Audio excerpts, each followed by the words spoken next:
Hello everyone.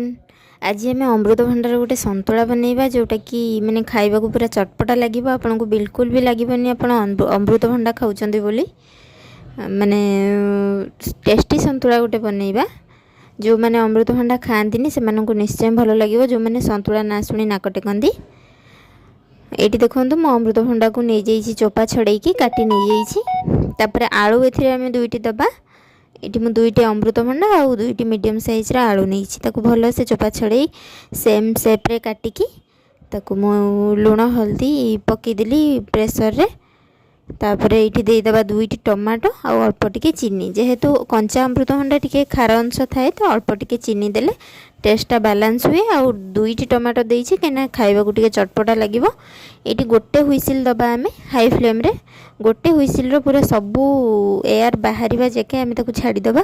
ये देखंतु पूरा भल से सिझी जाइछि और गोटे गोटे हेइके अछि।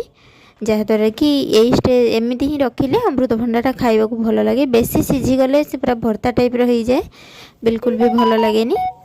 ये आम तार छुंक प्रस्तुत करवा से अल्प टिके तेल नहीं जाइए पंच फुटण आउ टिके जीरा पकई देइछि।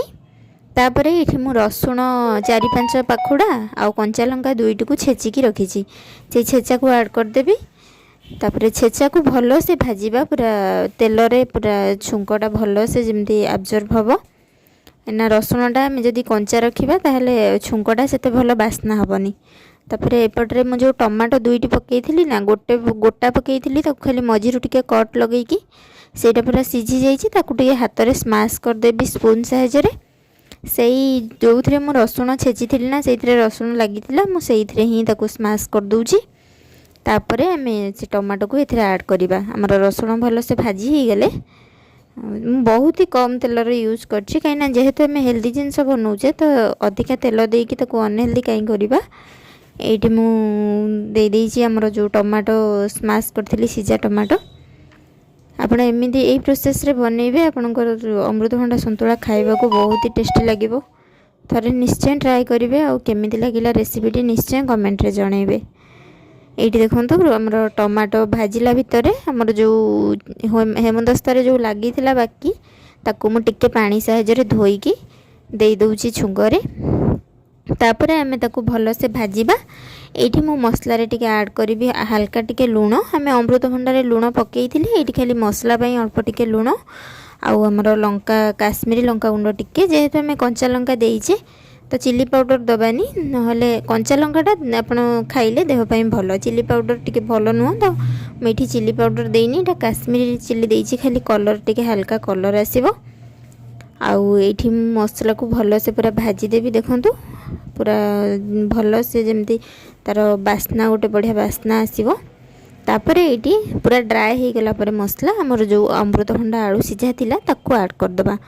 देखंतु पूरा गोटी गोटी अच्छी आ पूरा भल से सिझी जाइए। आपन जदि गोटे हुइसिल देबे ना ताहले एटा पूरा परफेक्ट सिझिबो आ गोटी गोटी ही रहिबो। एटी देखंतु सबु को मसला सहित भल से गोळेई दबा। तापर ताकू टिके हल्का हल्का स्माश कर दबा नहले एमती गोटे गोटे रहिले खाइबा को बिल्कुल भी भल लागिबनी।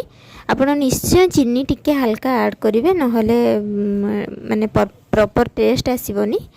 तो ये देखो टिके हल्का हल्का मुझे मिसई देवी अमृतभंडा को।